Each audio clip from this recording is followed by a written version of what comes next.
Priatelia, prajem vám dobrý deň. Dovoľte, aby som u nás privítal vzácneho hostia Juraja Karpiša z Inštitútu pre ekonomické a sociálne nie reformy, ale štúdie, ako som to správne povedal. A Juraj, my sme sa dovolili sem pozvať preto, lebo vieš písať. Taká super vec, dokonca vieš písať aj o zaujímavých ekonomických témach. Študentom som teda poslal pozorne na toto stretnutie preto, lebo pokiaľ počúvate hodnotenia ekonomického a hospodárskeho života v médiách, tak zväčša to podávajú analytici, ktorí sú pracovníkmi bank, rôzni bankoví analytici. A prirodzene, že z ich povolania môžu vychádzať iné hodnotenia, ako keď sa aj život bank snaží hodnotiť nezávislý analytik. A predpokladám, že kniha Zlé peniaze s prievodce krízou je asi kniha, ktorú by nenapísal bankový analytik. Na konci svojej kariéry možno. Možno na konci svojej kariéry, že s nejakými pikantnými príbehmi. Ale v zásade by sme teda ťa poprosili o prezentáciu tvojej knihy. Môžeš nám povedať, že prečo si ju vlastne napísal, čo je obsahom a čo v zásade z nej vychádza. Nech sa páči, priestor je tvoj a potom prirodzene budem rád, ak budú mať naši študenti otázky na tvoju prezentáciu. Páči sa. Ďakujem za pozvanie a ďakujem za možnosť prezentácie toho môjho dieťaťa, ktorý mi táto kniha. Prečo som to napísal? Napísal som to preto, lebo ja sa už ma niektorí poznáte, že ja som sa v tej kríze veľa vyjadroval v médiách a ako keby mal som pocit, že nikde nie je ten celý krízový príbeh spísaný ako keby pokope. Keď som niekomu vysvetloval, podľa mňa som sa s Rybom hádal, že je to takto, takže som mal pocit, že niečo zostalo nedopovedané a že nemám ako keby kam tých ľudí odkázať. Ako mohol som ich odkázať na nejaké vedecké články alebo na nejaké strašne sofistikované knihy, ale to nikto nechce čítať. Tak som mal pocit, že to treba pre tých ľudí ten krízový príbeh spísať. A zároveň ten krízový príbeh je ako keby príležitosťou ukázať, že čo v tom bankovom systéme, v tom finančnom systéme v súčasnosti nefunguje tak, jak by mohlo a jak by malo, a aké to má negatívne dopady teda na nás všetkých. No a jak som to začal písať, urobil som si štruktúru, no a nakoniec toho bolo niečo väčšie, čo som čakal, písal som to 3 roky, ešte som z toho dal 20% preč a aj tak to má 500 strán, ale napriek tomu je to stále písané ako keby pre ľudí, ktorí nie sú odborníci, majú záujem, lebo zase 500 strán už knižku neprečíta nikto, kto nemá záujem, niekto, kto má záujem, ale nie je ekonóm, a ako keby snažil sa tam ľudským jazykom popísať to, čo sa stalo, kam to vedie a čo sa asi stane a čo s tým treba robiť. Čiže sú tam také rôzne časti, že tam popisuje že naozaj, že ako sa to zomlelo a ako to prebehlo, ale sú tam aj ako keby špekulácie, že ako sa to bude ďalej vyvíjať. Plus je tam posledný diel, ktorý sa venuje, že dá čo s tým, že tá kniha nemá happy end, nehovorím tam o krajších, svetlejších zajtrajškoch, hovorím naopak, že ako keby ten systém sa bude ťažko reformovať, preto ako keby je tam popísané pre normálnych ľudí, že ako sa vysporiadať s tým, jak ten systém funguje a ako sa nejak brániť pred tými negatívnymi efektami toho systému. Tým, že som tam mierne kritický voči bankám, tak je presne práve to, čo som povedal, že teda bankový analytik alebo nejaký zamestnanec bank by mal asi problém to napísať a zostať na svojej pozícii, ale na druhej strane som rád, že sa mi podarilo, keď si pozrite tú knižku, tak vzadu sú ako keby uvedení podporovatelia a je tam aj nadácia Tatra banky, takže som strašne rád, že aj bankový súd sa podielal na vzniku takéhoto kritického diela aj na mojom krste, ešte viac než na komerčné banky, tam nadával na centrálne banky, ale som rád zase, že na ako keby krste tej knihy boli aj dva centrálne bankári, bol tam Budodor a Jano Todt je v súčasnosti viceprezident bankovej rady, čiže ako druhý človek v našej centrálnej banke, ale Budodor bol tiež bankovej rady kedysi a mal byť dokonca guvernérom, ale vzhľadom na to, že sú to ekonómovia, tak oni ako keby tie moje argumenty minimálne vedia si ich prečítať, aj keď už možno nie so všetkými súhlasia. Ja tu vidím, si ma chcel predstaviť, ja tu vidím, že možno niektorí zachytili, že ja som, keďže my sme nezisková organizácia, čiže my máme tie peniaze od tých ľudí priamo ako tie banky, tak ako musíme to nejak fundovať a ja som sa rozhodol vyskúšať crowdfunding, možno som na tie Kickstarter, to je tá americká verzia, ten predchodca, kde človek si vymyslí projekt, že napríklad na kajak pokoplal Európu a snaží sa tam vyzbierať nejakú sumu, tak ja som si to skúsil, že nech sa mi ľudia vyzbierajú na vydanie tej knihy a na zaplatenie ilustrátora.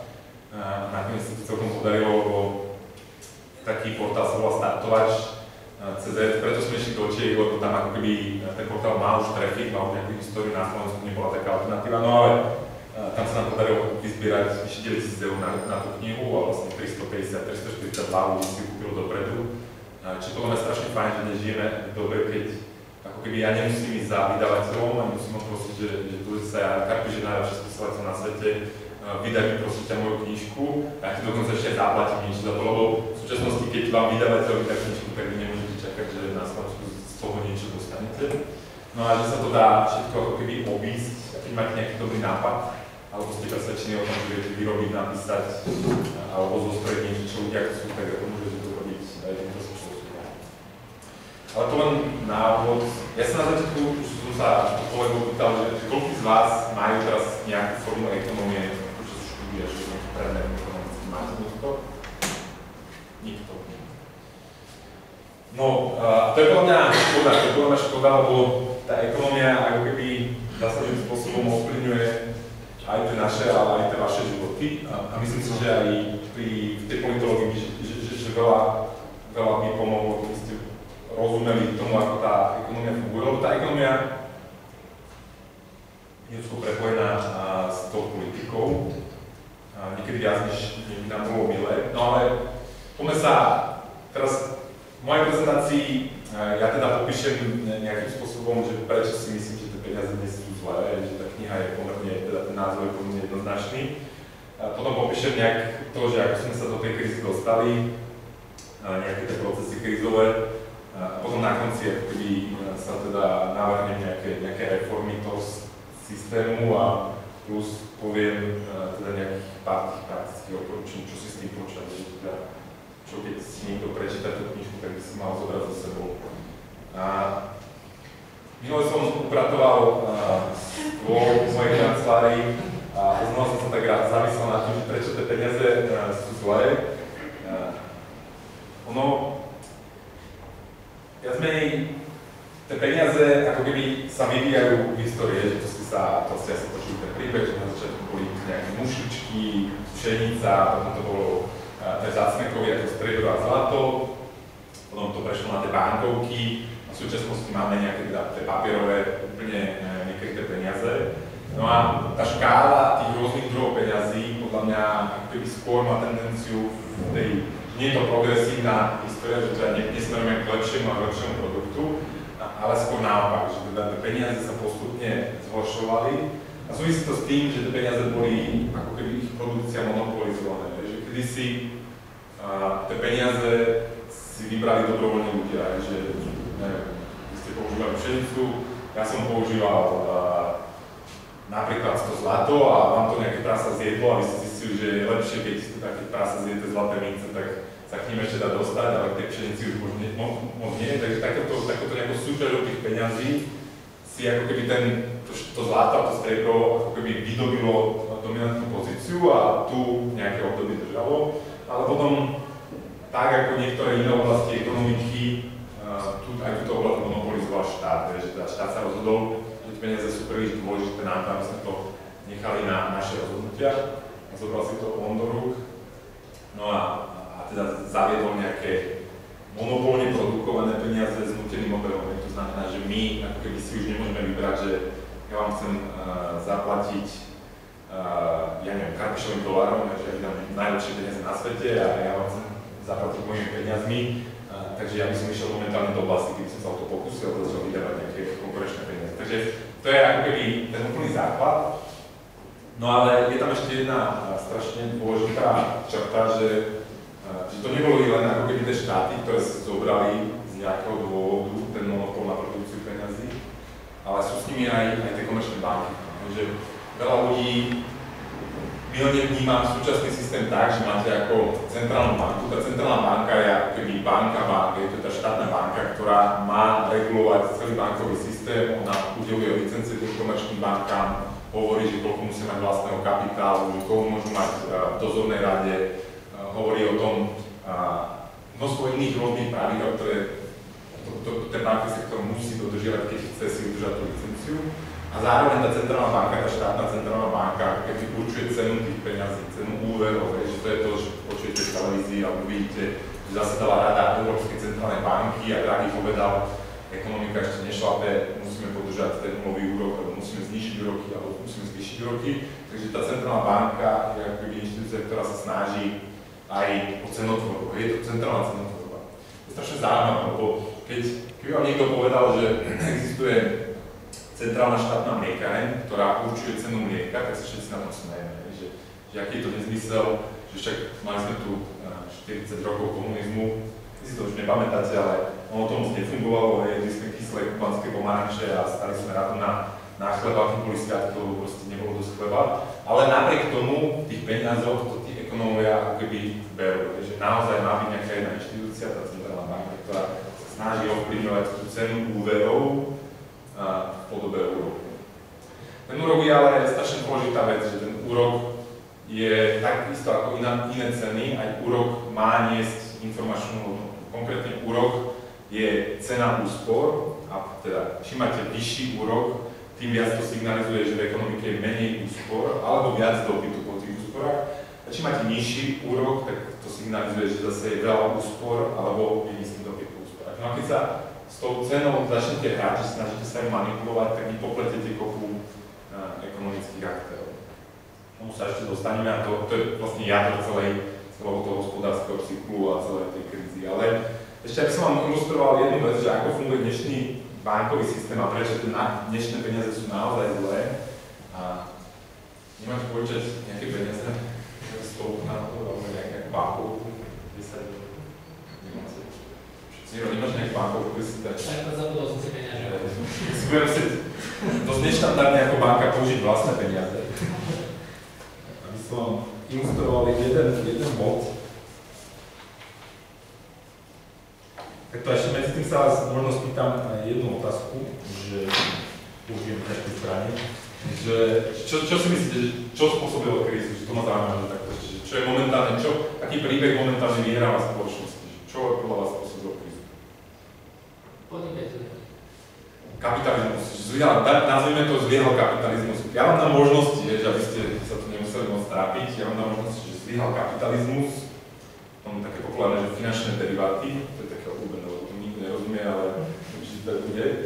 A potom morálka, že zlyhala tá morálka, ktoré svini na Wall Street to nezvládli a možno spať radi. Čiže máme kapitalizmus, finančné deriváty, morálka. Čo sú ešte také obľúbené príbehy? Nemôžeme vynikať Židov podľa mňa. Toto záme do tej morálky, že to tak tí Židia sú takí horší ľudia, že... Dobre, tak kto si myslí, že zlyhal kapitalizmus?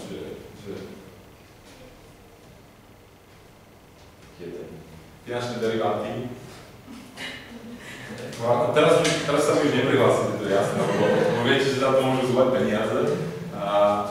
Ale ako keby jedna z príčin, prečo som napísal tú knihu, je práve to, že ktorá tá interpretácia tej krízy vyhrá. Že ako ja už to cítim teraz, že keď chodím do diskusí a už je ako keby pár rokov po tej kríze, tak už vyhráva opäť to takéto nejasné. Väčšinou myslím si, že to bola nejaká prírodná katastrofa. Že nejak dokopy sa dalo viacero faktorov, nikto to nepredvídal, nikto s tým nevedel, čo robiť a stalo sa to a nejak sme to tak uplácali potom a ideme ďalej. To je najobľúbenejší príbeh. A potom sú to, že je to morálka, že teda ľudia boli pažraví a preto teda boli strašne za ten ziskom veľa riskovali a preto sa to celé zrútilo. A potom sú tie finančné deriváty. Finančné deriváty, to hovorí, nikto tomu nerozumie a nemusí ako keby príliš argumentovať na to, aby to popísal. Tá morálka na to sa dá povedať to, že teda, ja si pamätám, akí boli ľudia, ešte keď som bol ja mladý, že napríklad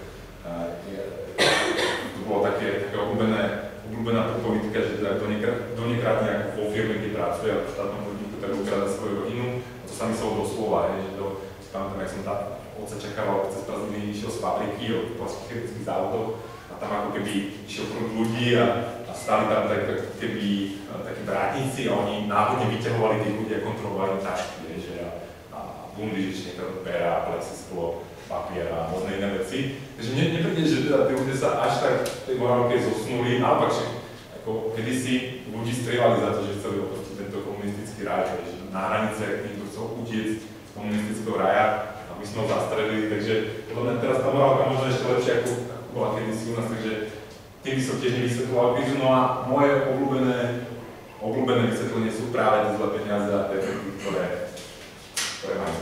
To je 100 eur. A teraz ja sa budem brať, že Vysáko, Martin. Že Martin, že ja som banka a Martin si vložil ku mne 100 eur. Pomerne jednoduchá operácia, našiel to kde si v zimnom kabate, po prehýrenej noci si to tam založil a nevedel o nich, teraz ako cíti sa, že je bohatý, zarobil 100 eur a nechce to mať v keši, chce si to dať do banky na vlastný účet, aby s nimi vedel teda uhradzať svoje rôzne platby. Čiže ja som banka, Martin mi dá 100 eur na svoj účet. Čo sa teraz stane? Ja mu zapíšem na jeho bežný účet do internet bankingu plus 100 eur. Martin má svojich 100 eur, on sa ich nevzdal. On mi ich len zmenil podobu tých svojich 100 eur. No ale ja, keďže som banka, posúdiaca v dnešnom systéme, ja som teda napísal 100 eur Martinovi na účet, s ktorými on môže platiť, všetko robiť, ale ja tu vidím, že tu mi leží ľadom 100 kraj. Ja keďže som strašne chytrá banka a viem, že pôsobím v systéme tzv. Frakčných rezerv, čo znamená, že ja nemusím držať tú 100 eurovku celý čas, keď Martin s tým platí rôzne veci, ja môžem požičať niekomu inému. Bez toho, že by Martinovi ubudol 100 eur bežného účtu a požičam to, ako sa to Jarovi. Nech sa páči. No a teraz, čo sa stalo? Že Martin má stále na účte 100 eur, ktorý môže používať. Normálne má to v internet banku môže používať, ale Jaro má tiež 100 eur. A vidíte, že jedna stovka, nič sa nezmenilo, nikto nenatlačil žiadne nové peniaze. A zrazu máme ako keby 200 eur v tej ekonomike, v tej malinkej ekonomike. Že oni obidva môžu ísť do obchodu a nakupovať za to s rovnakou stovkou veci. Zatiaľ to vyzerá fajne, že sme bohatší, že tá banka bola chytrá, poskytla úver Jarovi, zarába na tom úvere úroky a zároveň Martin má svoju 100 eur a môže s nimi čekovať robiť v ekonomike. Problém ale je, keď Martin chce použiť tých svojich 100 eur, alebo si ich chce vytiahnuť, že povie, že idem si kúpiť, neviem, že v hotovosti a potrebujem tých 100 eur nazad. Príde ku mne ako ku banke a povie, že daj mi 100 eur, potrebujem ako hotovosť. A ja ako banka viem, že som poskytol hypotéku 30-ročnú Jarovi a ja mu nemôžem zobrať tie peniaze. Ja teraz zrazu nemám peniaze. A toto je podstata všetkých problémov bankového systému. Že banky nemusia držať 100% rezervy. 100% rezervy môžem vyzerať tak, že kým Martin má u mňa napísaných tých 100 eur na bežnom účte, ja tých 100 eur musím naozaj držať v tom trezore a čakať, kedy sa náhodou Martin vrátil a môžu požičať. Ale dnes tie banky nemusia držať 100%. Viete, koľko percent musia držať dnes? To sú tzv. Minimálne rezervy. Pred krízou v Európe to boli 3%, čiže ako keby ja som musel držať 3 eur z každých 100 eur, ktoré si Martin vloží. Teraz sú 1%, čiže trošku vás zavádzam, mal som povedať, že 1 euro som si nechal, 99 som dal Jarovi na hypotéke, ale samozrejme to nič nemení na tom, že keď príde, a preto vy, ak dovolíš, tak toho si to dôvodím, že preto je ten bankový systém náchylný na tie, ako keby, na vnímané zdravie tých bank, na to, čo sa šuška na uliciach, že ak sa tí ľudia, ak sa len zlomok tých ľudí pobere do tých bank a snažia si sa vybrať svoje peniaze, ktoré by tam mali byť, tak tie peniaze tam nie sú a odhalia ja tomu hovorím podvod, ale k tomu ja to nemajú radi, oni len hovoria, že ako keby to je bežné fungovanie bank v systéme s frakčnými rezervami a ono väčšinou to funguje, tak poďme sa tváriť, že je to tak dobre, lebo keď to nefunguje, čo sa stane, keď to nefunguje? Čo sa stane, keď naozaj na tým príde a vypýta si peniaze? V dnešnom systéme nie, bohužiaľ. Ja by som bol strašne rád, keby takéto banky skrachovali. Áno, a od ktorej? Od tej najmocnejšej, presne tak, od tej centrálnej. Lebo tá centrálna banka má zázračný stolček pre sa. Centrálna banka dnes si môže vymyslieť akékoľvek množstvo peniazí. Čiže centrálna banka dnes môže zachrániť všetky banky v systéme a môže im vytlačiť koľkokoľvek peniazy. A to je ako keby ten, ja tomu hovorím zázračný prsteň, ako spádna prsteňový, že to je jeden prsteň, ktorý ovládá všetky ostatné. Ak máte možnosť v ekonomike vymyslieť si tie peniaze a nekonečné množstvo peniazí, tak máte nekonečnú moc, lebo za peniaze si kúpite všetko. Takže dnes to funguje tak, že tá banka, ja neskrachujem, ale aký mám tento problém, že Martin prišiel a ja mám peniaze, tak idem za centrálnu banku a povieme, daj peniaze, tuto máme nejaký beh na banky a potrebujeme to utlmiť, tak mi požičaj, oni takže požičajú za 0% alebo za malý úrok, peniaze vytvoria a ja tými novo vytvorenými peniazmi vyplatím tých vkladacov. No a toto je zloba, že teraz prečo je to zloba? Je to zloba preto, lebo keď čo som tu spravil? Ježišimaria. Keď tie peniaze si takto vymýšľame, alebo ich ničíme, musíme počkať, lebo technika nespolupracuje. Alebo naopak, ja nespolupracujem s technikou.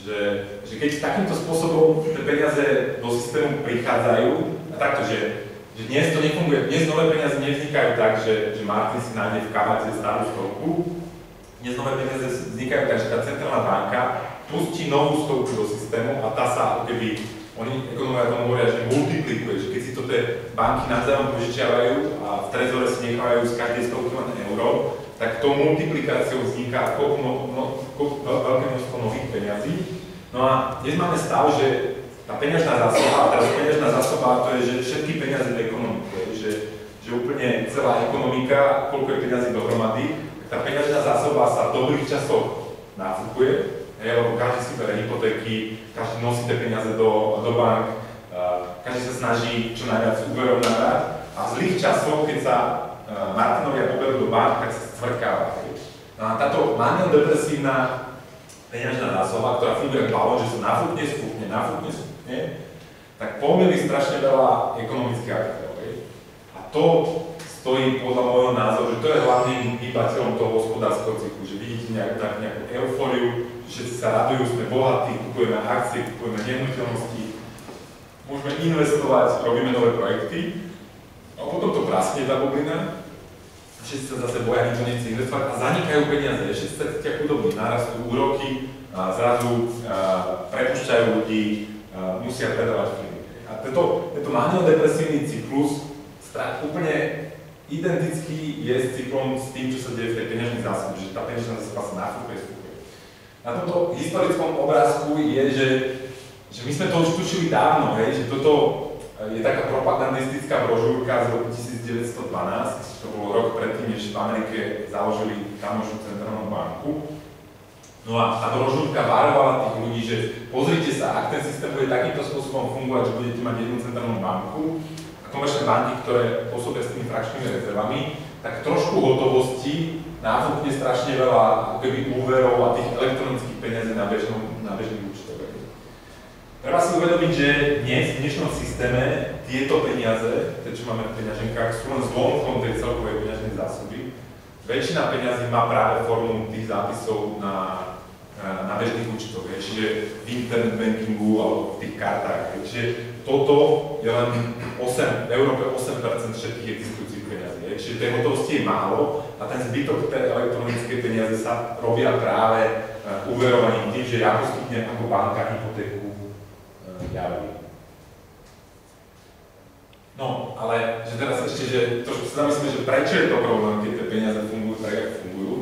Rozumiete zatiaľ všetkému, čo plus minus. Keby si nerozumeli, tak kľudne ako keby real time zdvihnite ruku alebo niečo vyhrnite na mňa, lebo hovorím, že neviem, či tie všetky pojmy sú jasné, či to hovorím úplne rozumiteľné. Ale že prečo je problém to nafúkovanie a sfúkovanie tých peňazí, to miznutie a zanikanie.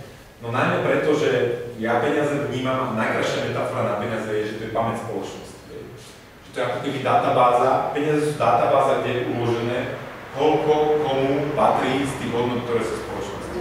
To, že tu mám stovku, znamená, že Karpiš vlastní zo slovenskej ekonomiky 100 eurovú hodnotu. Čiže tá 100 eurová hodnota môže mať rôznu podobu, že pôjdem do obchodu, kúpim si kolu, alebo si kúpim niečo iné, alebo kúpim si od niekoho prácu, ale proste to, že je to v môjom bačku, znamená, že ja mám právo na 100 eurový výsek z našej ekonomiky. A teraz si zoberte, že túto pamäť niekto falšuje. A falšuje tým, že pridáva nové stovky do obehu, alebo zanikajú tie stovky z obehu. A to falšovanie pamäte je, ako keby ste prepisovali tú databázu. No a tým prepisovaním na jednej strane získate obrovskú moc, lebo si môžete prisvojiť niečo, čo nie je vaše.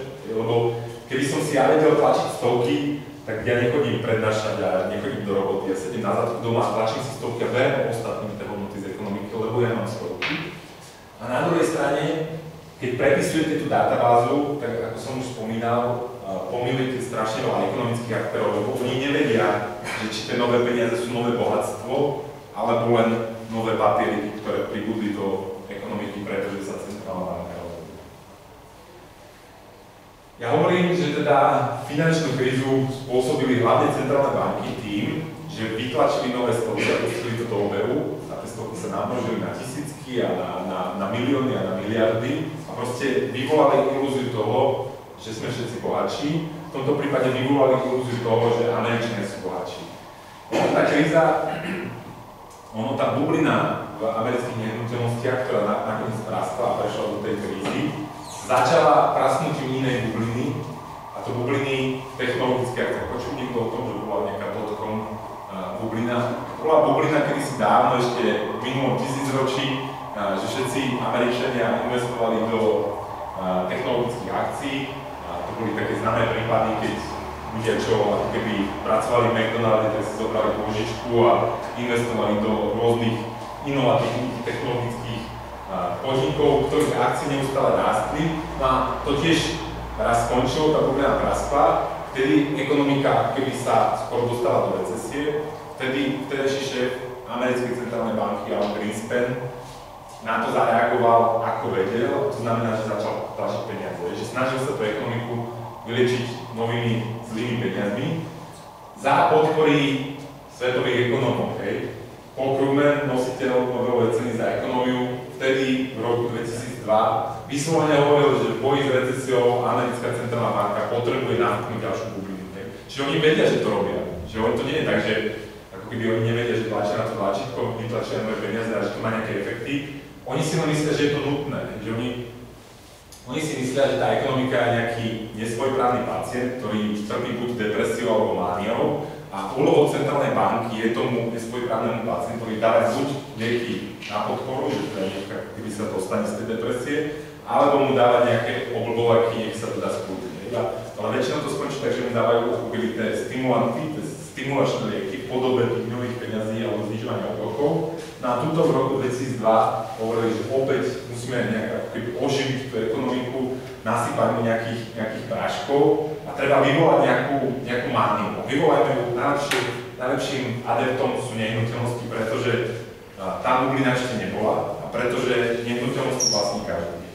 Ak tie nové peniaze náfuknú cenu nehnuteľností, tak všetci Američania, ktoré vlastnia nehnuteľnosti, ktorých je ako vyše 60%, sa budú zrazu cítiť bohatšie.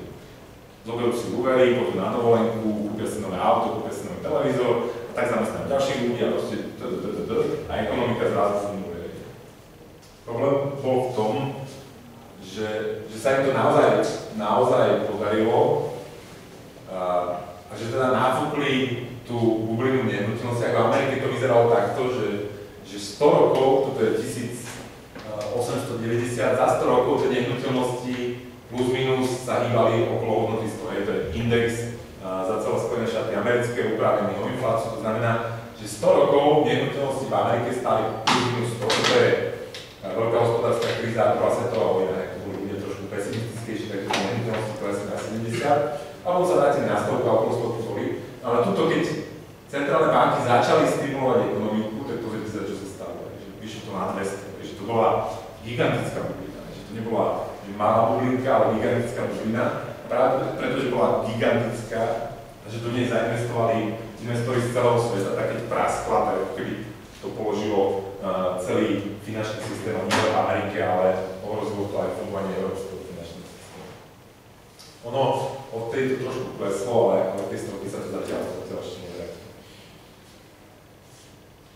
Teda, keď tá bublina praskla v 2006,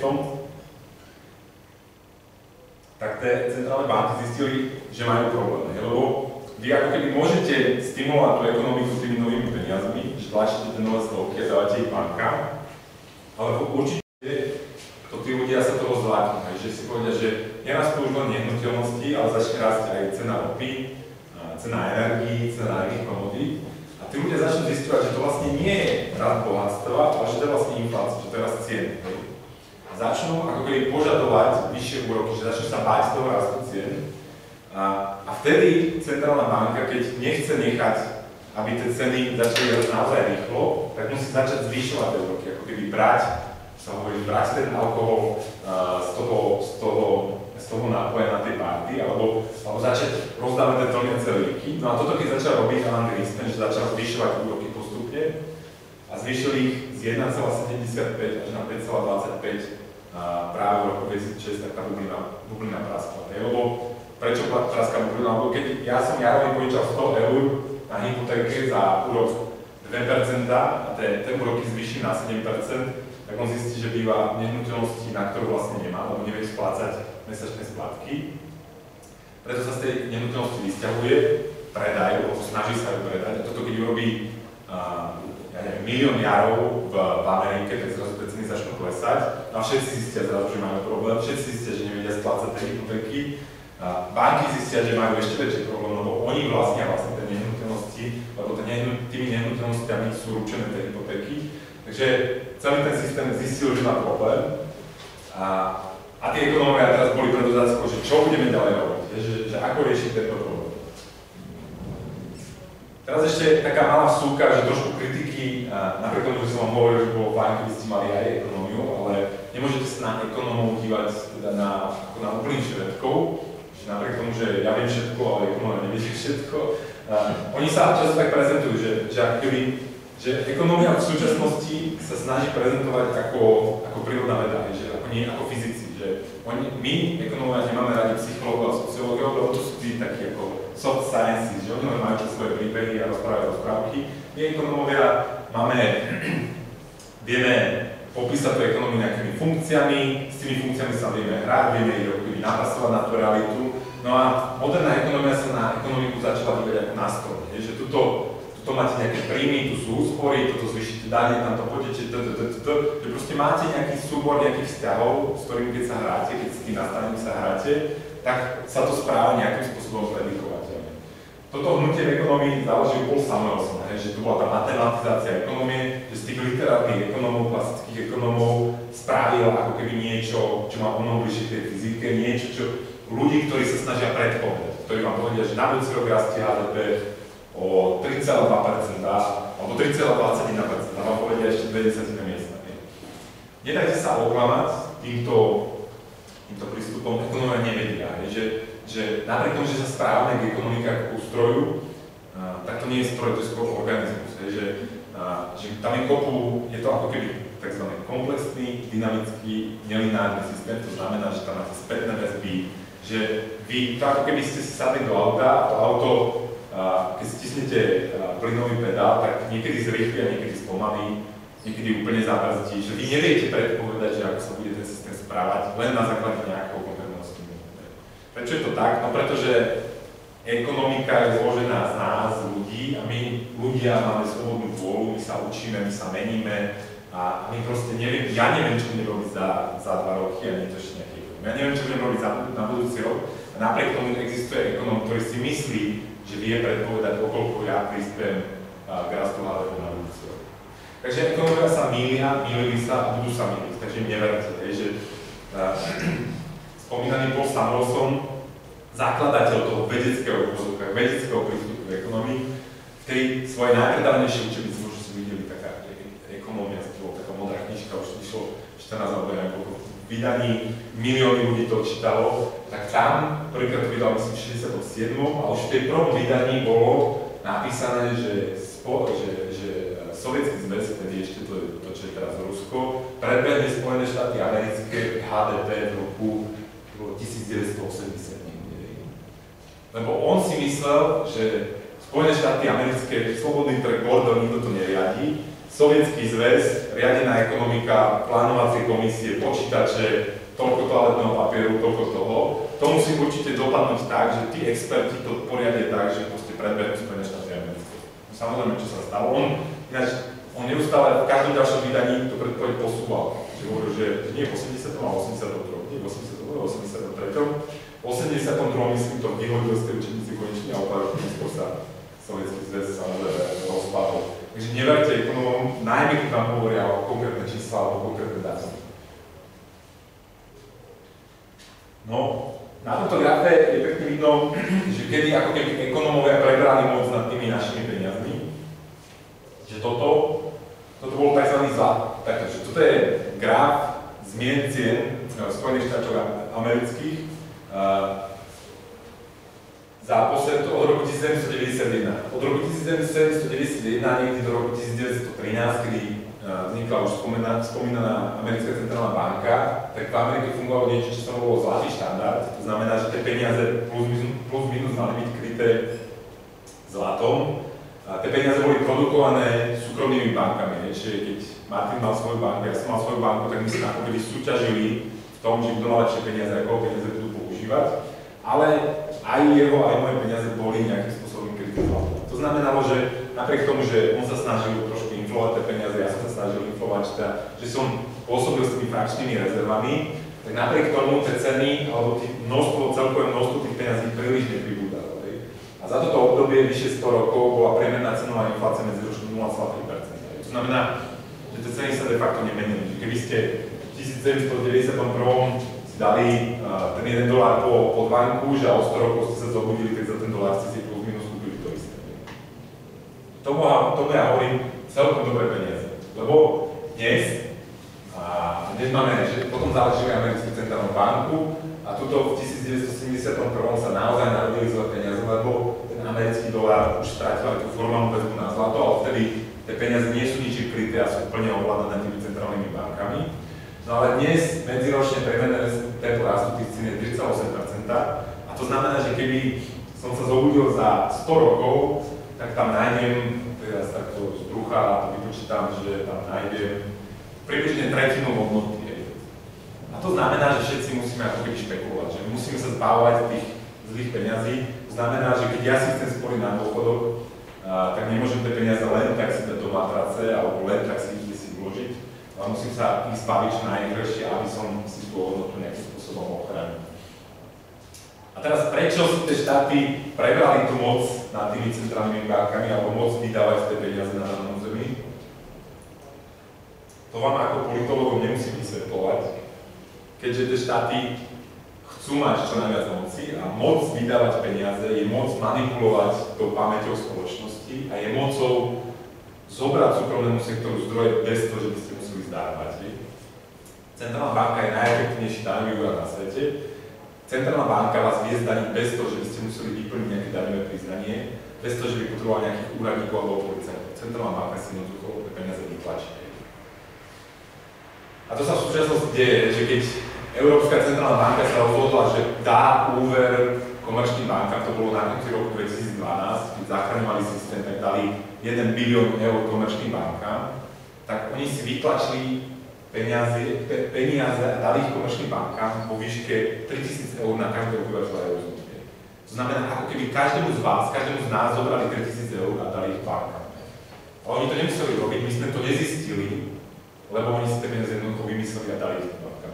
Takže ten motiv je jasný, že prečo chcú štáty ovládať tie centrálne banky, preto, aby mali viac zdrojov. A toto je ilustrácia z konca 18. storočia, keď britský premiér, toto je znázornená britská centrálna banka, druhá najstaršia na svete, si prišiel zobrať ďalšie peniaze z jej váčkov, že to boli, vtedy viedol napoleonské vojny, nikto mu nechcel požičať peniaze, tak čo urobili, išiel do centrálnej banky, centrálna banka vytlačila peniaze, dala ich premiérovi, premiér si na to mohol nakúpiť veci potrebné na vedenie tej vojny. Čiže toto je primárny motiv vzniku centrálnych bank a nenechajte sa pomýliť, to neskončilo, že ako tie centrálne banky sú stále využívané aj na fiškálne ciele. Pekne to vidno v Európe, že keď sa vyjednávalo s Gréckom, tak Gréci kašľali na to, čo hovorí nemecký minister financií, ale ako náhle centrálna banka odmietla poskytovať ďalšiu likviditu gréckym bankám, to znamená, odmietla tlačiť ďalšie peniaze a dávať ich gréckym bankám na to, aby nezbankrotovali,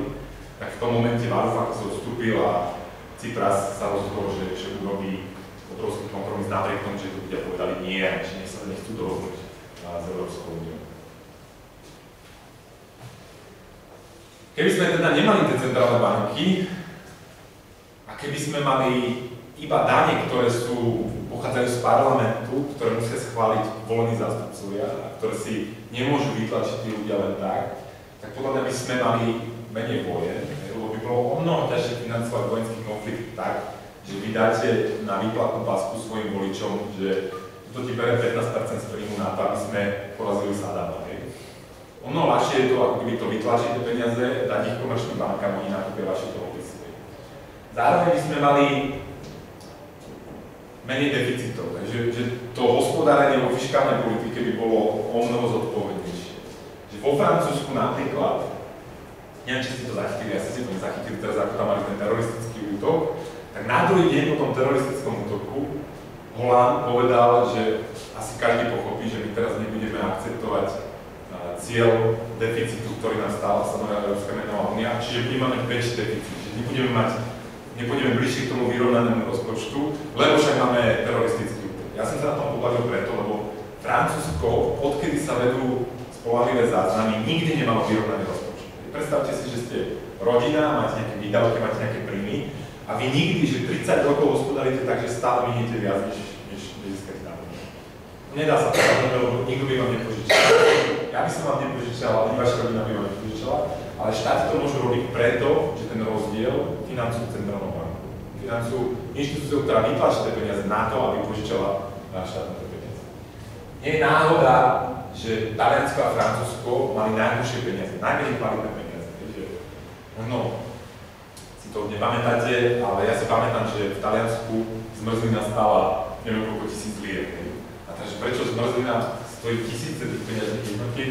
No pretože tá peňažná jednotka bola neustále znehodnocovaná na rýchlym tempom a preto ako keby ten štát sa financoval pomocou tlačenia tých nových lier, nie cez dane, a preto ako keby tá mena strácala rýchlo hodnotu.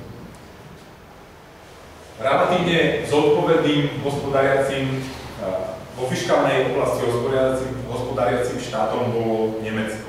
Preto nemecká marka bola vždy vnímaná ako nejaký etalón hodnoty kvalitných peňazí. Neviem, tureckí taxikári sporili v nemeckých markách. V Čiernej Hore, napriek tomu, že nemali nič s Nemeckom, používali nemecké marky práve, pretože nemecká marka bola jedno z najkvalitnejších mien v európskom regióne. Viete prečo?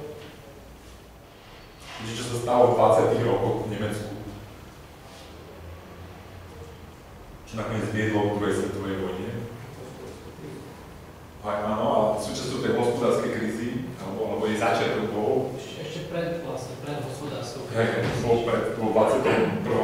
3. Zvaná hyperinflácia Weimarskej republiky, že mali tam takého pometeného centrálneho bankára, ktorý si myslel, že teda bohatstvo sa dá vymyslieť tlačením nových peňazí. Oni vtedy mali aj platiť ako keby veľké objemy peniaze za odškodnenie v Francúzsku, ktoré nestíhali platiť, tak oni si jednoducho tlačili tie marky. No a to prešlo aj do úplnej hyperinflácie, že totálnej devastácie tej meny. Kopu ľudí prišlo o majetky, kopu ľudí sa sebevražilo, a proste to bola jedna najväčších hyperinflácií v histórii. Skončilo to mimochodom až tak, že ten človek, ten centrálny bankár dostal infarkt a oni založili paralelnú centrálnu banku, ktorá aktíve začala už robiť lepšiu menu, lebo to bola tak nezávislá centrálna banka, že oni nevedeli odtiaľ vykousnúť, že sa im podarilo vytvoriť takmer dokonalú centrálnu banku, ktorá bola nezávislá, ale akorát v tomto prípade to nebolo príliš užitočné. No ale pretože Nemci mali tú pamäť tej hyperinflácie, pamätali si tú zlobu, čo súviselo, nakoniec z toho bol Hitler, že Hitler to nebola náhoda, že tí ľudia boli tak zbedačení, že potom prišiel nejaký psychopat, ktorý im rozprával nadradenosti toho nemeckého národa, že tomu uverili a boli ochotní ísť do toho. No ale tým, že si pamätali tí Nemci, že ich starí rodičia si pamätali, že aká to bola katastrofa tá hyperinflácia, tak potom, keď mali novú centrálnu banku, Bundesbanku takzvanú, tak boli strašne opatrní, že čo tá Bundesbanka robí. A vlastne nikto z nemeckých premiérov si nedovolil ísť do Bundesbanky a nedovolil si vypýtať peniaze alebo zniženie úrokov, niečo podobné. A práve preto tá nemecká marka bola akoby najsilnejšou menou a práve preto tá nemecká marka bola trňom boku v Európe a práve preto máme dnes euro a nie nemeckú marku, lebo bolo potrebné ako keby zničiť tú nemeckú marku. Popreskakujem, aby sme to všetko stihli. Ešte táto ilustrácia ukazuje, že to, čo vám tu rozprávam, že táto knižka bude aktuálna aj za 20 rokov. Prečo bude aktuálna? Lebo v nej popisujem síce finančnú krízu, ale finančná kríza je len ako keby settingom, je len ako keby kulisami toho príbehu, ktorý sa neustále opakuje. Že toto je len iný spôsob niečoho, čo začali napríklad vo Francúzsku v roku 1716. Vtedy škótsky ekonóm John Law prišiel do Francúzska a presvedčil tamojšieho panovníka, že vie ako vyrábať zlé peniaze a že všetci sa bohatnú. Založili francúzsku protocentrálnu banku, síce bola z 3/4 súkromná, ale v tom mal peniaze panovník, a potom tam boli štátne dlhopisy. No a začali ako keby vytvárať nové papierové peniaze bez toho, že by mali zlaté krytie na tom. Tie nové peniaze vytvorili bublinu vtedy na bankovom akciovom trhu, v ktorých sa najmä investovali akcie tzv. Mississipskej spoločnosti, ktorá ako keby robila osídlovanie tej novej zeme v Amerike. Toto je zobrazený John Law, toto sú zlaté mince, ktoré dávajú ľudia a on za to dáva tie zlé peniaze. No a bublina praskla, skrachovalo to, banka skrachovala, boli tam nepokoje, Johna Lawa, neviem, ja sa to spomínal, skoro zabili, ale nakoniec dali ho do väzenia, ktorým si tam ušiel.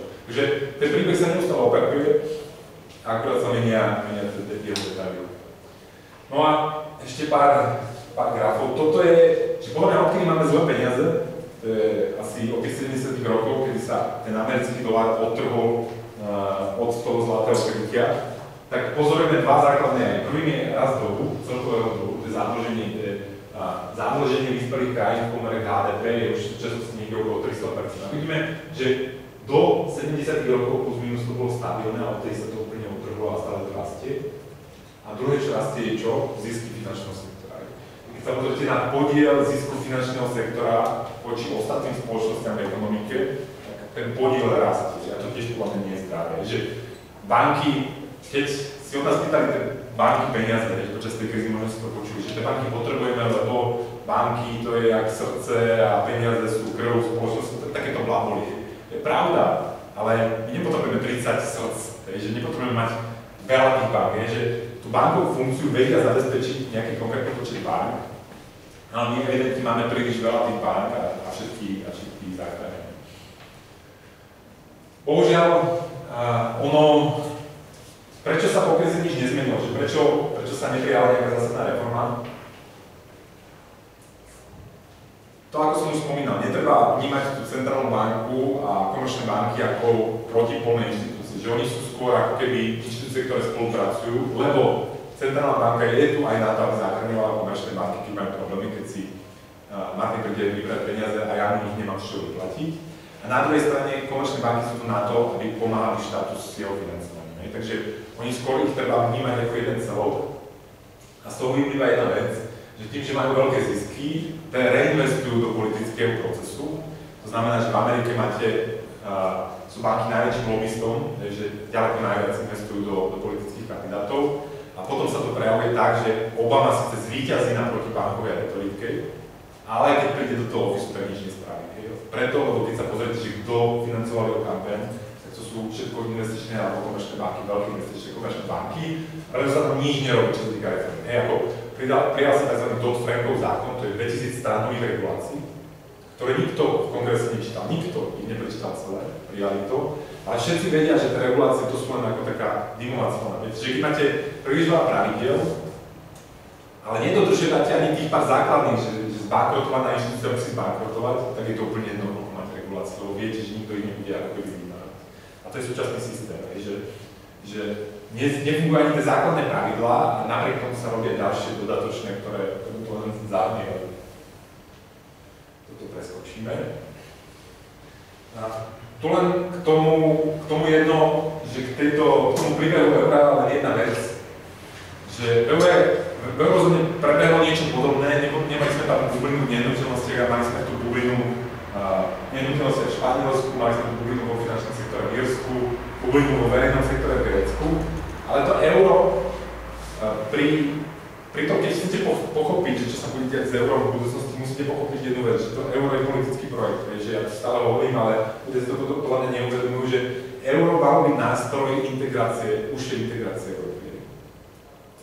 To keď sa všetci tvária prekvapenie, že Gréci podvádzajú so štatistikami a takéto veci, že to je úplne nezmysel, že všetci v Európe vedeli, že Gréci podvádzajú so štatistikami.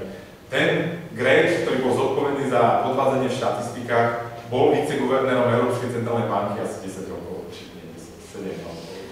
Takže nikto nerozpráva, že sa nevedel. Ale to bolo tak, že oni podvádzali v tých štatistikách na to, aby sa eurozóna mohla tváriť, že splnili tie kritériá a mohla ich zobrať.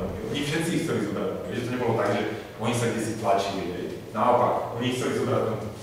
No a je preto paradoxné, že z toho eura sa dnes namiesto nástroja integrácie stal nástroj dezintegrácie. Že na tom eure, to euro funguje dnes tak, alebo nefunguje tak, že tie krajiny, že Nemci napríklad riešia, koľko robia, alebo Slováci riešia, že koľko robia Gréci, že sú leniví, že či splátia požičky. A podľa mňa, ako keby toto bude pokračovať, to euro skôr bude mať tendenciu nielenže rozvracať Európsku menovú úniu, ale Európsku úniu ako takú.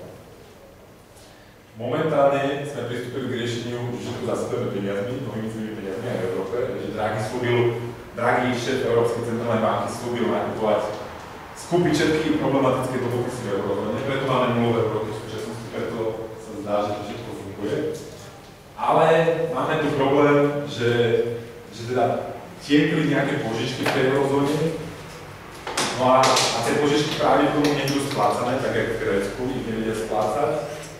A pravdepodobne to povedie k tomu, že to staré mongolské príslovie, že teda nepožičať krátka nepríjemnosť, požičať dlhodobá nenávisť, budeme jeho následky testovať aj rozhodnúť.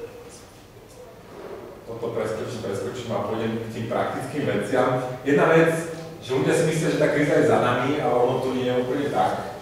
Že tie dlhy rastú ešte, že dlhy sú vyššie ako boli pred krízou. To, čo by sme nazývali dlhovou krízou, tak dnes máme vyššie dlhy ako na začiatku tej dlhovej krízy. Tie dlhy rastú rýchlejšie a teraz nerastú súkromné dlhy, ale najmä tie štátne dlhy rastú rýchlejšie, než rastli pred krízou. A preto zásadná otázka, to je podľa mňa taký ako keby spúšťať bude, že keď tie centrálne banky začnú opäť zvyšovať tie úroky a testovať, že či tá ekonomika už prežije bez ich barlí, tak podľa mňa potom začneme testovať to, že do aké miery sú udržateľné dlhy.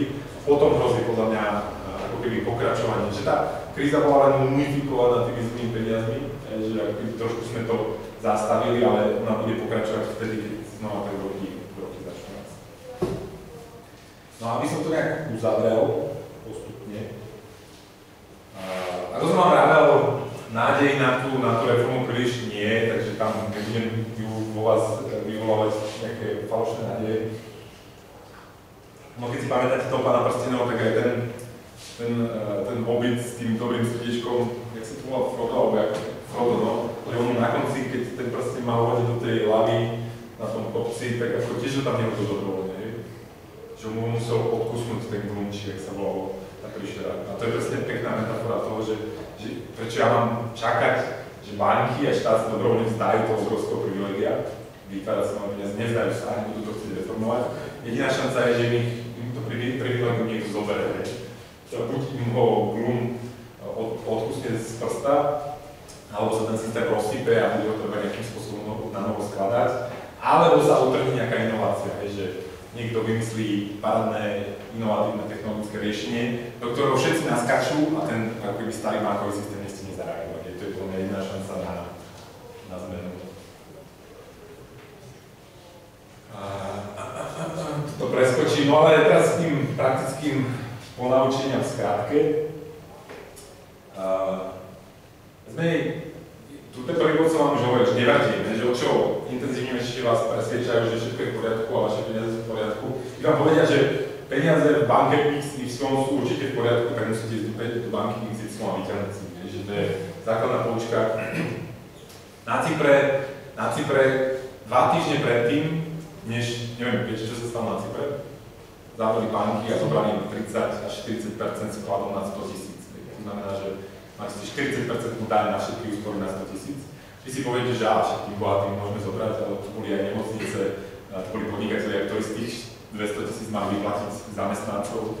Takže ako bolo to pomerne drsné, no ale 2 týždne predtým, než sa to stalo, Financial Times napísal článok, že nič takéto sa môže chystať. A šéf Cyperskej centrálnej banky ako napísal sťažnosť, že ich zažaluje, že takéto niečo nie je možné, lebo je to protiústavné na Cypre a že sú to keci. A počas toho, jak to písal, tak posielal svoje peniaze do Anglicka. Ďalšia vec, to sa vás netýka, že na tento si treba dať pozor, že tým, že tu hovorím, že sme v nejakej dlhovej krízi, ktorá bola mumifikovaná, momentálne počúvam neustále otázku, že mám si zobrať tú hypotéku, nemám. A počúvam tých otázok veľa, mám pocit, že ľudia zase zabudí na to, že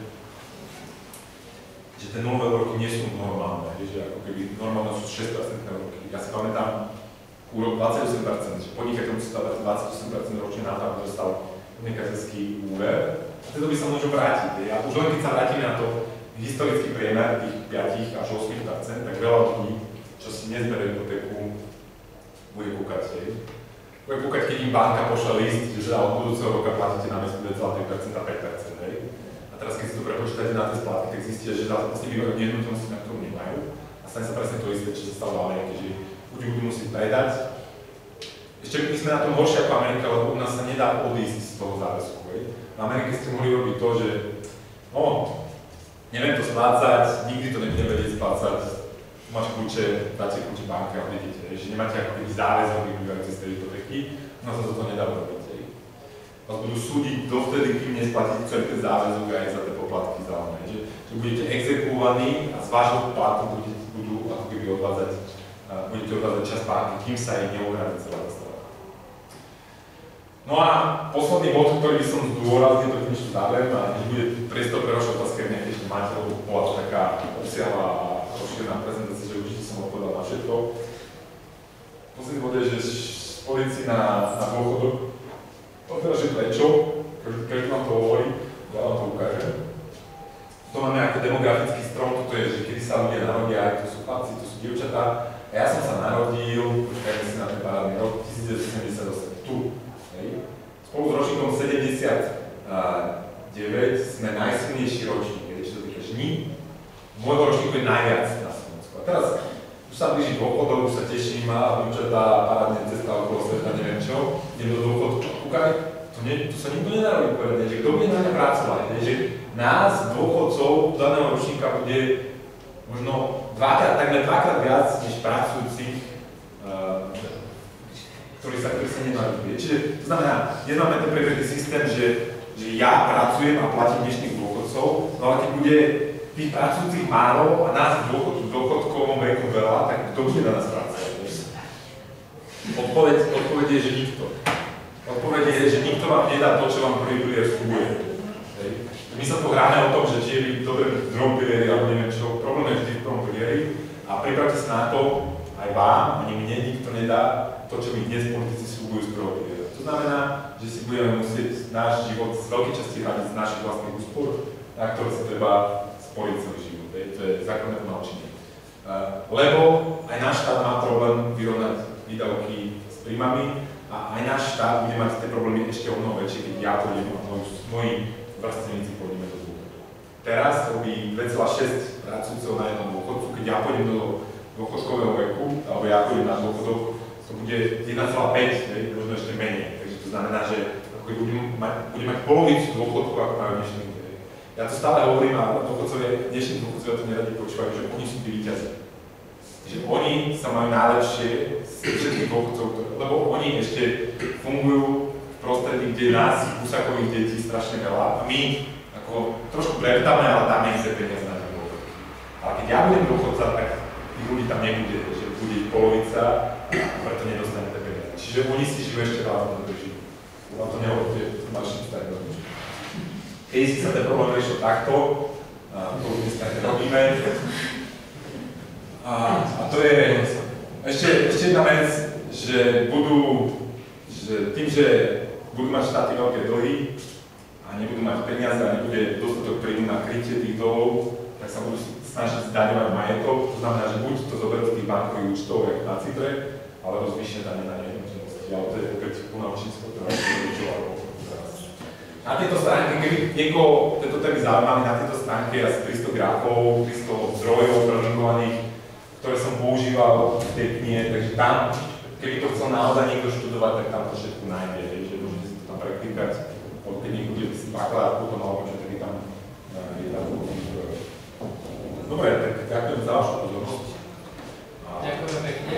Ak máte nejaké otázky, tak sa ja sa priznám, že ja si tak trošku uzurpujem slovo úvodné. A na základe toho jedného príkladu ohľadom Johna Lawa, myslím si, že ja som o tom príklade čítal v knihe História peňazí od Neila Fergusona. A tam mu popisuje rôzne teda z dávnych dôb príklady, že vlastne odkiaľ sa zobrali peniaze, ako s nimi štáty narábali, čo používali a tak ďalej.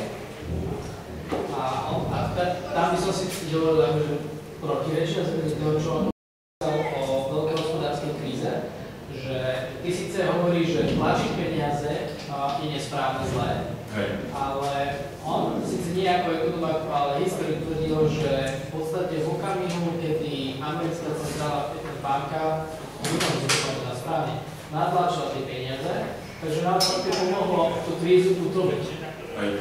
To je jedna vec. A druhá vec, že ak hovoríš, že keby neexistovala centrálna banka, boli by iba komerčné banky alebo súkromné banky, ktoré vydávajú peniaze, tak že takýto systém by bol lepší, tak potom zase existuje empirický alebo historický príklad z obdobia vzniku Spojených štátov, teda niekde na konci 18. storočia, kde predsa existoval tento free banking, ktorý teda boli naozaj banky, ktoré vydávali peniaze, ale tie peniaze neboli kvalitné a skrachovali tie banky a tie meny zanikli. Či sa mýlim, alebo že tvoja jasná prezentácia bola normatívna, ty si ukazoval tie nesprávne príklady a že či to naozaj do dôsledku máme takto chápať, že tie problémy sú čisto len také, ale čo si máme vymyslieť práve o týchto príkladoch, že to tlačenie peniazy nemusí byť poprvé až tak zle, lebo potom by mohla byť spôsobená naopak namiesto inflácie, to sa nejaká deflácia, ak sa nemýlim. A potom, že či naozaj je správne iba, je to riešenie len v tom, že by existovali súkromné banky, ktoré by mohli vydávať svoje peniaze. Som rád, že si použil tieto dve otázky, lebo to sú dva najčastejšie protiargumenty. Ten prvý, veľká hospodárska kríza, sa používa ako protiargument, že prečo tam musí byť tá centrálna banka, ktorá vytlačí koľko peňazí, dá ich na trh a zachráni celý trh pred veľkou hospodárskou krízou.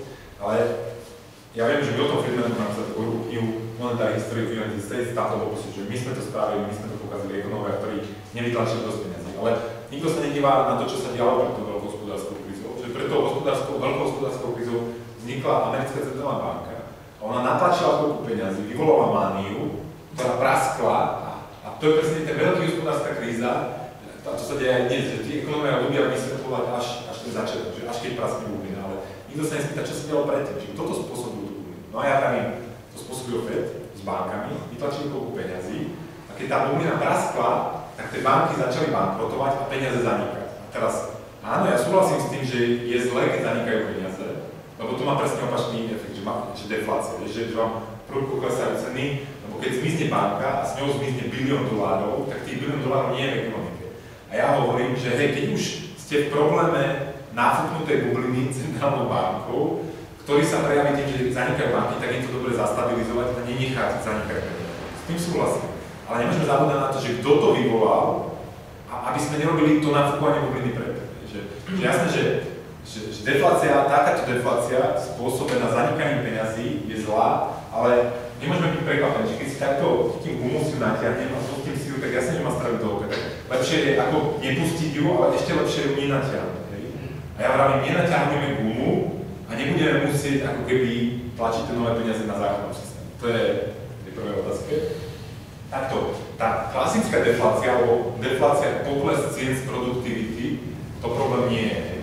Že keď vám ceny klesajú v ekonomike preto, lebo viac vyrobíme, sme chytrejší, máme vyššiu produktivitu, tak to nie je problém. Pozrite sa na informačnú technológiu. Tam klesajú neustále ceny. Že ja viem, keď si kúpim notebook o rok, tak ten notebook bude o 30% lacnejší a určite lepší ako tento rok.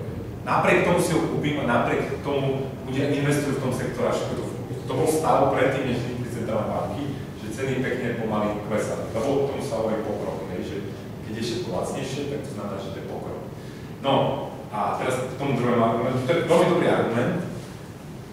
Ja hovorím, keby to bola súťaž súkromných producentov, teda tých komerčných bank, tak by to bolo lepšie ako dnes. Ale ten príklad, ja by som skôr použil škótske bankovníctvo, to bolo tiež mali aktivní éru, že súkromné komerčné banky si súťažili v produkcii tých peňazí a to bolo relatívne stabilné, až kým to Anglani nezatrhli a nezrušili. Ten americký príklad bol nie príliš dobre fungujúci a teraz, že v čom nefungoval dobre? V tom, že tie jednotlivé doláre mali rôzny kurz. Čiže keď ste boli krčmár v New Yorku a prišiel k vám klient, zaplatil nejakým dolárom, a teraz bol to Idaho dolár, alebo neviem aký, tak vy ste museli vyťahnuť obrovský katalóg a pozrieť sa, že koľko ten dolár vlastne stojí.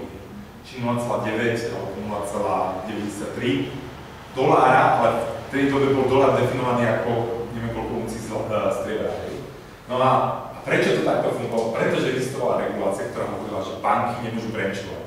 Že každá banka môže pôsobiť iba v nejakom regióne a nemôžu sa prepájať. A preto čím ste šli ďalej od toho emitenta, tak tým ten dolár stal menej. Lebo každý, ako teraz si to bude musieť zameniť, tak bude musieť cestovať, ja neviem, že či ešte funguje tá banka tak to bol úplne chorý systém, deformovaný tým, že, a teraz prečo to tak bolo, lebo poľnohospodári si vylobovali, aby tie banky nemohli spolupracovať, aby sa nemohli spájať, lebo vedeli, že keby sa spájali tie banky, tak poskytujú viac úverov priemyselníkom a menej poľnohospodárom. Keď vy máte banku, ktorá môže pôsobiť iba lokálne, tak tá banka sa nebude správať riziko a bude dávať požičky iba miestnym poľnohospodárom. Keď máte banku, ktorá môže poskytovať úvery medzi štátmi, tak viac tých peňazí odteč niekomu dostáva napríklad železnicu.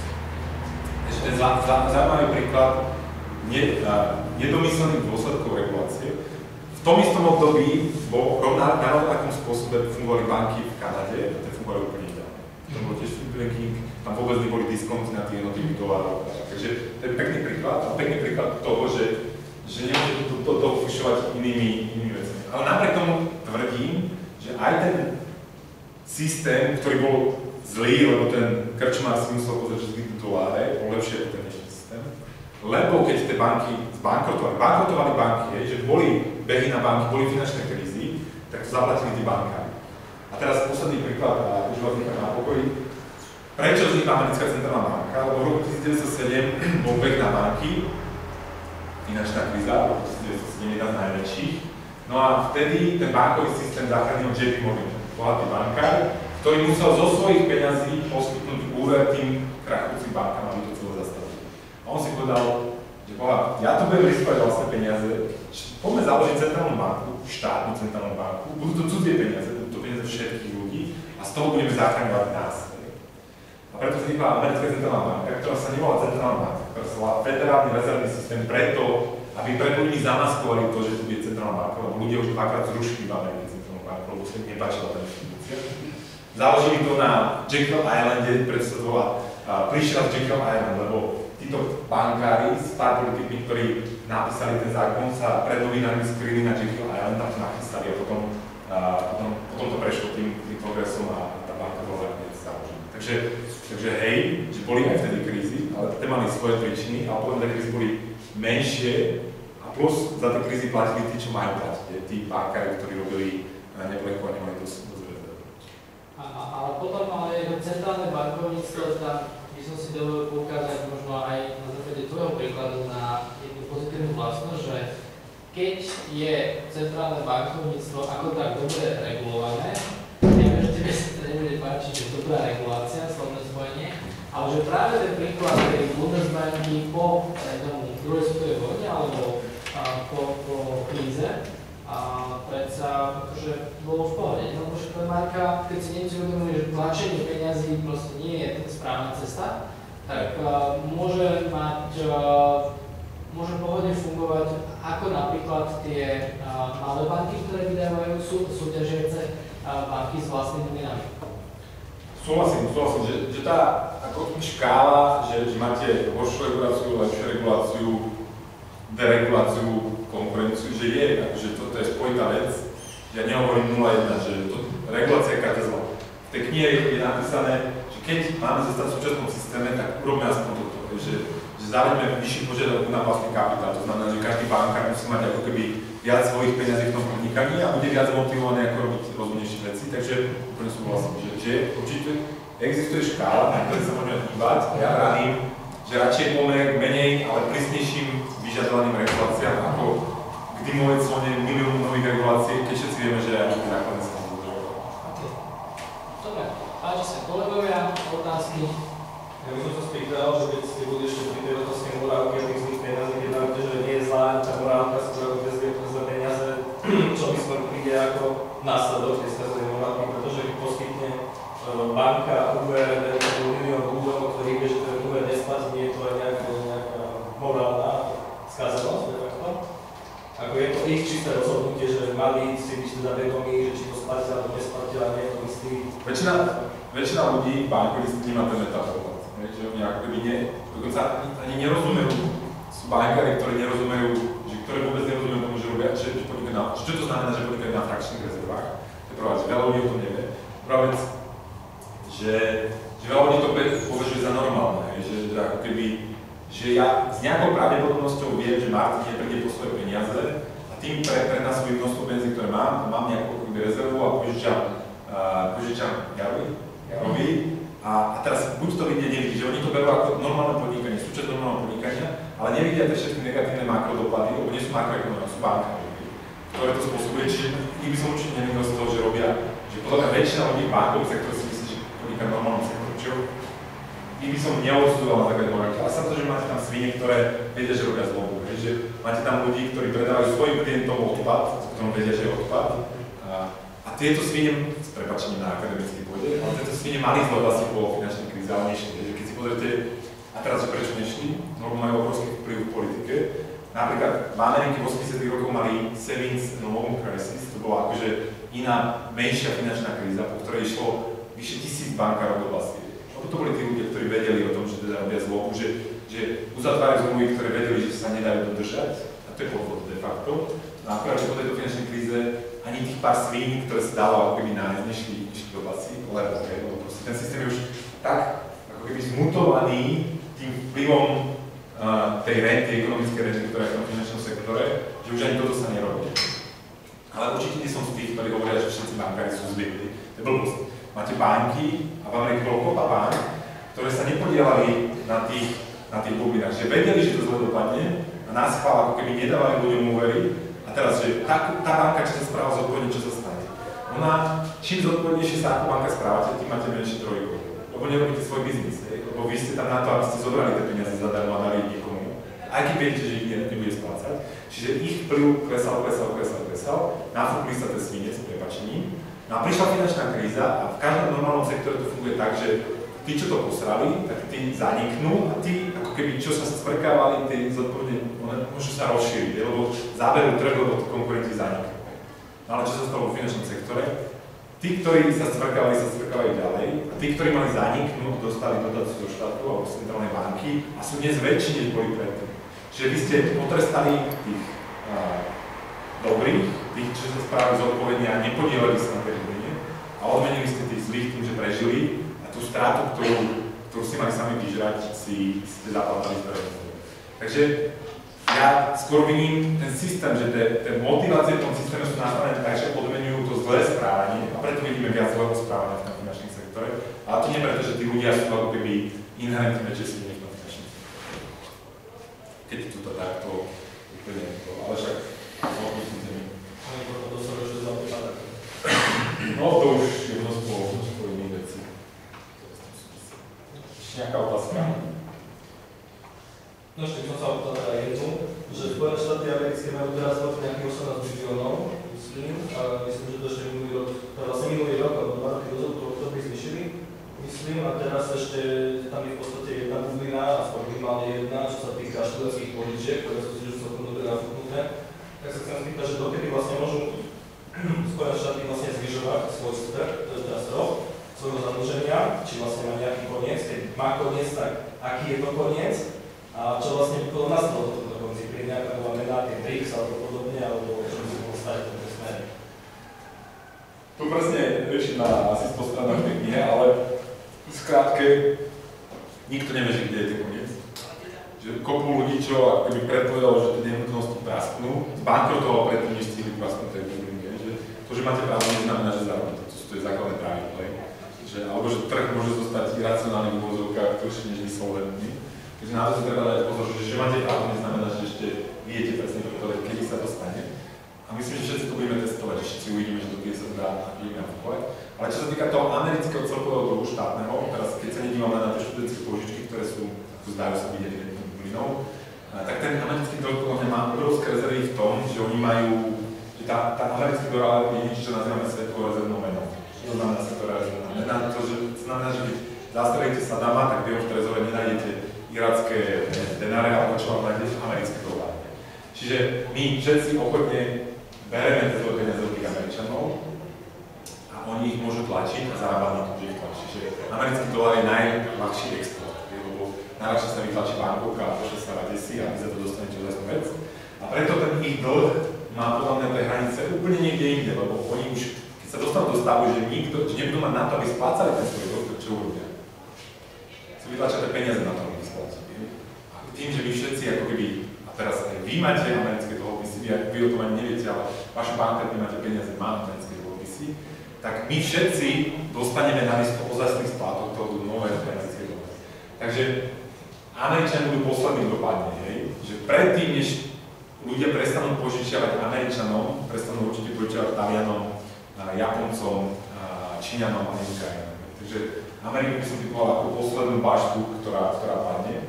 Ale teraz, že pred ňou podľa mňa padnú nejaké bašty, lebo napríklad Japonci majú v súčasnosti dlh cez 200% HDP, to znamená 2 roky produktu tej krajiny by museli dať na splatenie toho dlhu.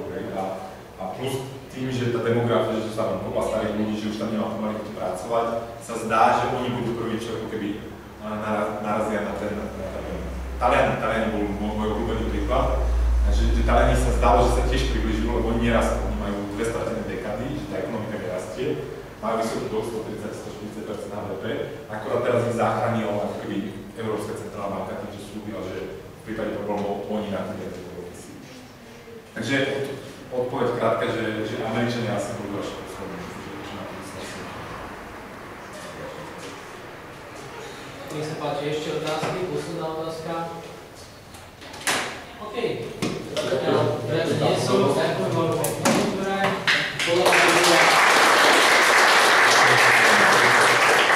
Máme prednáška, ktorú naši študenti asi nemajú možnosť pri takto otvorenej si vypočuť. Budeme radi aj v budúcnosti ešte pri možno ďalších literárnych účinoch odprezentovať a veľmi ďakujem, že si prišiel. Ďakujem pekne. Ďakujem za pozornosť.